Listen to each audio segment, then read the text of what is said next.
بسم اللہ الرحمن الرحیم۔ السلام علیکم دوستوں عرش کتنا بڑا ہے؟ کیا عرش سے بڑی کوئی مخلوق ہے؟ کیا اللہ تعالیٰ کی ذات عرش معلیٰ پر براجمان ہے؟ کیا اللہ تعالیٰ کی ذات کے ہاتھ، چہرہ اور پاؤں ہیں؟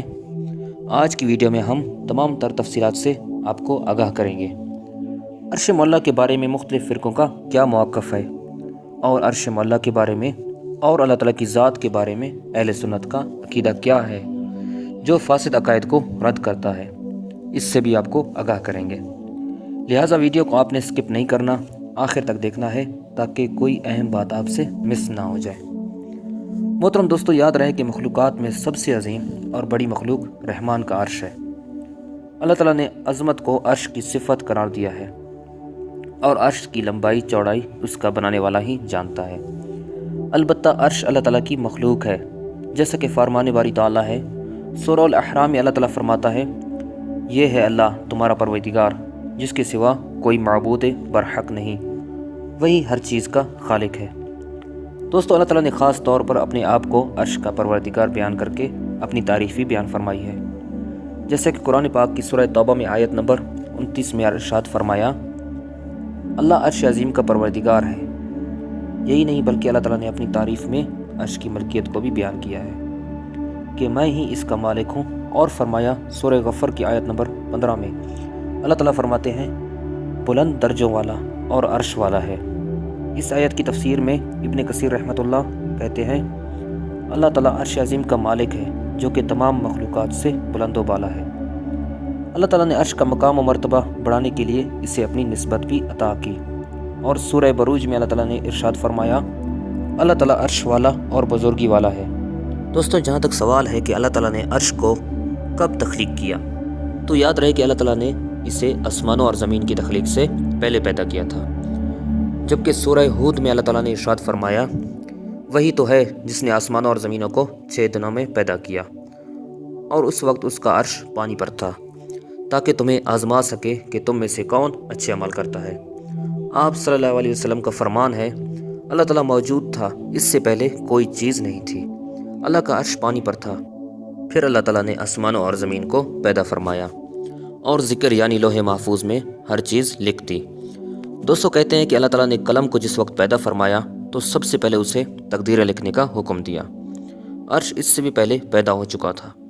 رسول اللہ صلی اللہ علیہ وسلم کا فرمان ہے، اللہ تعالیٰ نے آسمانوں اور زمین کو تخلیق سے 50,000 سال قبل تمام مخلوقات کی تقدیریں لکھ دی تھیں، اور اس وقت اللہ کا عرش پانی پر تھا۔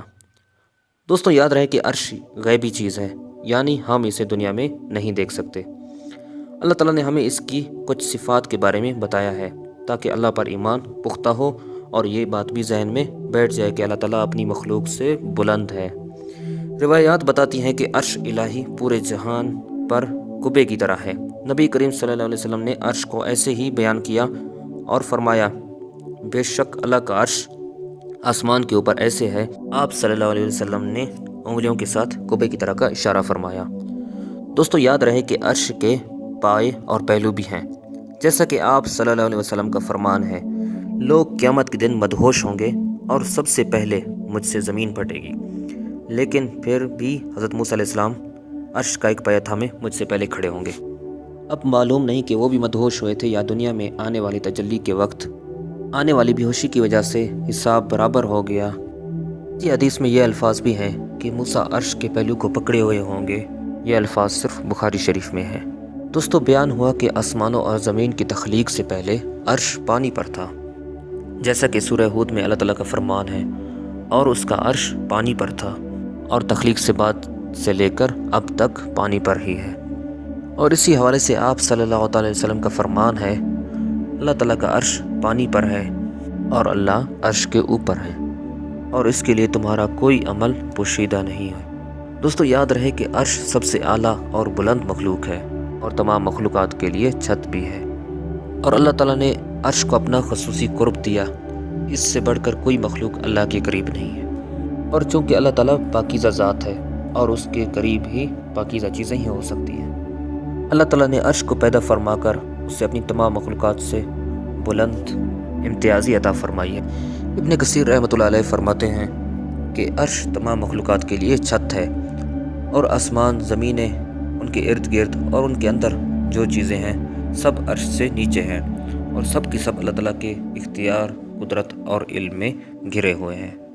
اللہ تعالیٰ کے تخمینے ہر چیز پر درست ثابت ہوتے ہیں اور وہ ہر چیز کا کارساز ہے۔ دوستو یہ بات بھی یاد رکھنے کی ہے کہ اللہ تعالیٰ نے آسمان کو بزرگی سے موصوف فرمایا ہے، جیسا کہ ارشاد ہے سورہ برج میں اللہ تعالیٰ فرماتے ہیں وہ بزرگی والے عرش کا مالک ہے۔ دوستو عرش کی بزرگی کا مطلب ہے کہ یہ عرش بہت بڑا ہے، اس کی شان بہت اعلیٰ ہے، بہت ہی معزز اور بہت سی خوبیاں ہیں اس میں، مخلوقات میں اس میں بڑھ کر کوئی نہیں ہے۔ اس کا منظر اور شکل و صورت انتہائی لبھانے والی ہے، جیسا کہ فرمان باری تعالیٰ ہے سورہ مومنون کی آیت نمبر 116 میں اللہ تعالیٰ فرماتے ہیں بس بہت بلند ہے اللہ، وہ سچا بادشاہ ہے اور اس کے سوا کوئی معبود نہیں، عزت والے عرش کا پروردگار ہے۔ دوستو یاد رکھیں کہ عرش سب سے وزنی مخلوق ہے۔ روایات ہے کہ حضور اکرم صلی اللہ علیہ وسلم حضرت جویریہ رضی اللہ تعالیٰ عنہ کے پاس سے فجر کی نماز کے وقت گزرے تو حضرت جویریہ رضی اللہ تعالیٰ عنہ اپنی نماز کی جگہ بیٹھی تھی۔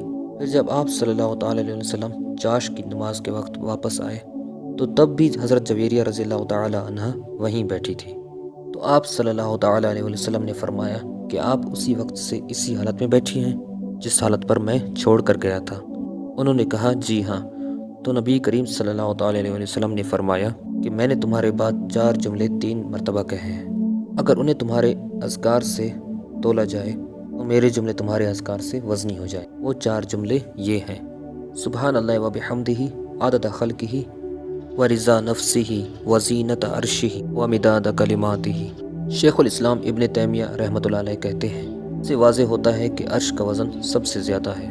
دوستو یاد رہے کہ عرش کے سامنے عظمت والی کرسی ہے، اور اسی کے بارے میں اللہ تعالیٰ نے فرمایا سورہ بقرہ کی آیت نمبر 255 میں اللہ تعالیٰ فرماتے ہیں اس کی کرسی آسمانوں اور زمین سے بڑی ہے، اور فرماتے ہیں کہ کرسی عرش کا زینہ ہے، اور کرسی زمین و آسمان سے بڑی ہونے کے باوجود بھی عرش کے سامنے ایسے ہے کہ جیسے کوئی لوہے کا کڑا کھلے میدان میں گرا ہو۔ عرش کو تھامنے کے لیے اللہ تعالیٰ نے 4 بڑے بڑے فرشتوں کی ڈیوٹی لگائی ہوئی ہے۔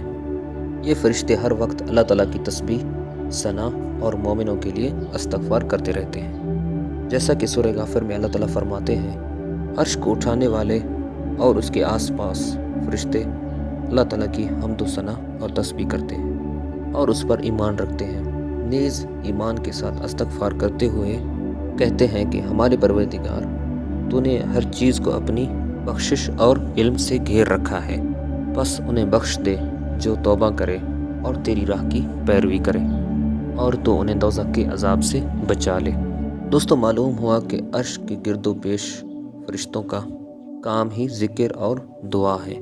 اسی بارے میں فرمان باری تعالیٰ ہے سورہ زمر میں اللہ تعالیٰ فرماتے ہیں اور تو فرشتوں کو دیکھے گا عرش کے ارد گرد اپنے رب کی حمد و ثنا اور تسبیح کرتے ہوئے عبادت کر رہے ہیں، اور ان کے درمیان حق کے ساتھ فیصلہ کر دیا جائے گا، اور کہا جائے گا کہ سب تعریفیں اللہ کے لیے ہیں جو تمام جہانوں کا پروردگار ہے۔ دوستو یاد رہے کہ اللہ تعالیٰ نے معبود ہونے کے لیے عرش کا پروردگار ہونا دلیل کے پیش کیا ہے، اور فرمایا سورہ نمل میں اللہ تعالیٰ وہ ہے جس کے سوا کوئی حقیقی معبود نہیں، وہی عرش عظیم کا پروردگار ہے۔ جھوٹے لوگوں کے الزاموں کو مسترد کرنے کے لیے بھی بتلایا کہ اللہ تو عظیم ترین مخلوق یعنی عرش کا خالق ہے، اور وہ ان الزام تراشوں سے بالکل پاک ہے۔ اسی طرح سورہ زخرف میں اللہ تعالیٰ نے فرمایا پاک ہے آسمان اور زمین کا پروردگار اور عرش کا رب ان کی بیان کردہ باتوں سے جو وہ بیان کرتے ہیں۔ دوستو اللہ تعالیٰ نے اپنے عرش کا تذکرہ اور عرش کے خالق ہونے کا تذکرہ بار بار فرمایا ہے۔ روایات میں آتا ہے کہ رسول اللہ صلی اللہ علیہ وسلم اپنی دعاؤں میں کثرت سے وسیلہ دیتے کہ اللہ عرش کا پروردگار ہے، اور عرش کی تخلیق پر اللہ کی ثنا بیان کرتے، اور مصیبت کے وقت اللہ تعالیٰ کی اس صفت کا واسطہ دیتے ہوئے یوں دعا فرماتے لا الہ الا اللہ العظیم الحلیم، لا الہ الا اللہ رب العرش العظیم، لا الہ الا اللہ رب السماوات و رب العرض و رب العرش الکریم۔ آپ نے ملاحظہ کیا کہ ان کلمات میں اللہ رب العزت کے عرش کا تذکرہ 2 مرتبہ ہوا ہے، یعنی نبی کریم صلی اللہ علیہ وسلم اپنی دعا میں اللہ رب العزت کی تعریف ان کلمات کے ساتھ فرماتے تھے، اور ان کلمات میں اللہ تعالیٰ کے عرش عظیم کا بھی تذکرہ ہے۔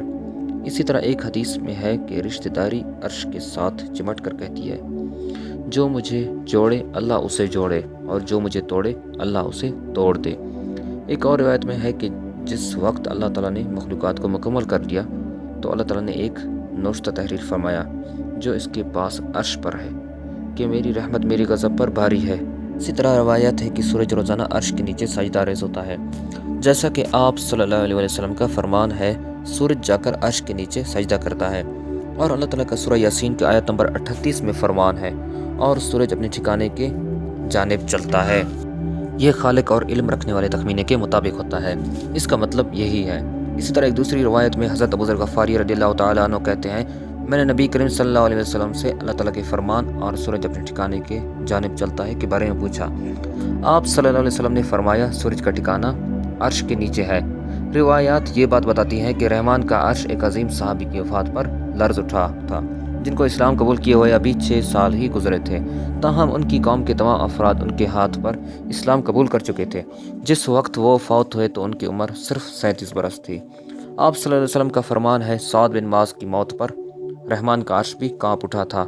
یاد رہے کہ یہ صحیح حدیث ہے، اور امام صابی رحمۃ اللہ علیہ کہتے ہیں کہ یہ حدیث متواتر ہے، اور میں یہ گواہی دیتا ہوں کہ یہ نبی کریم صلی اللہ علیہ وسلم کا فرمان ہے۔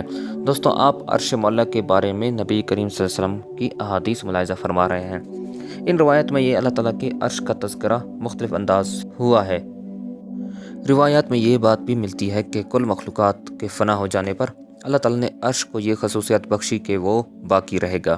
چنانچہ عرش ان مخلوقات میں شامل نہیں ہے جنہیں قیامت کے دن مٹھی میں لپیٹ دیا جائے گا، اور اہل سنت کا اتفاق ہے کہ عرش فنا نہیں ہوگا۔ اس کے حوالے سے شیخ الاسلام ابن تیمیہ رحمۃ اللہ علیہ فرماتے ہیں کہ عرش اللہ تعالیٰ کی ان مخلوقات میں شامل نہیں جو 6 دن میں پیدا کی گئی۔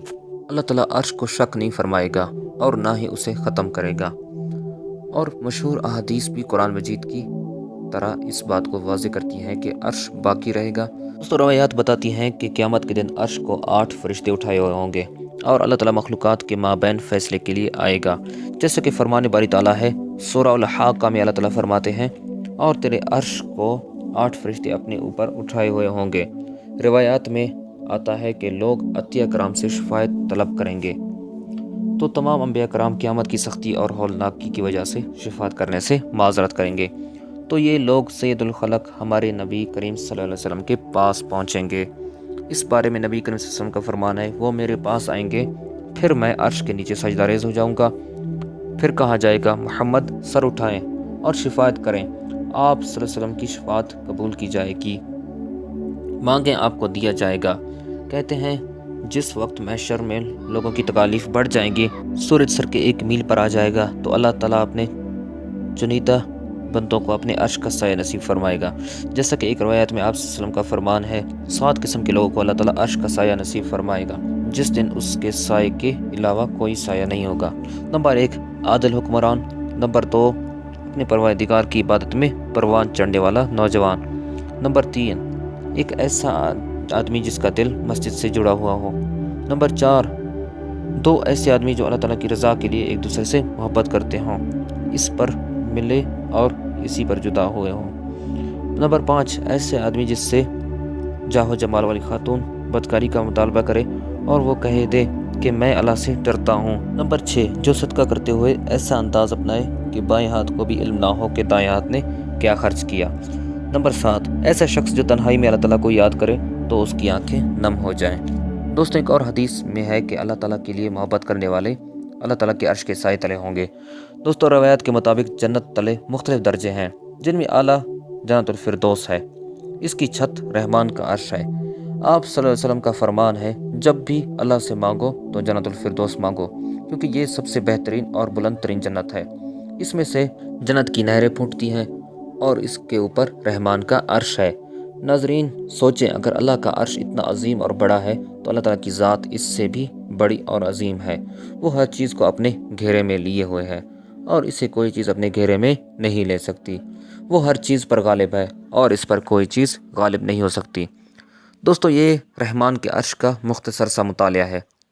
اس کی جتنی تعریف کی جائے وہ کم ہے، جتنا بھی بیان کیا جائے وہ بے حد کم ہے۔ امید کرتا ہوں کہ آپ کو یہ ویڈیو پسند آئی ہوگی۔ کمنٹ باکس میں اپنے خیالات کا اظہار ضرور کیجیے گا، اور ایسی مزید اسلامی ویڈیوز کے لیے ہمارے چینل کو سبسکرائب کریں۔ بہت شکریہ۔ اللہ حافظ۔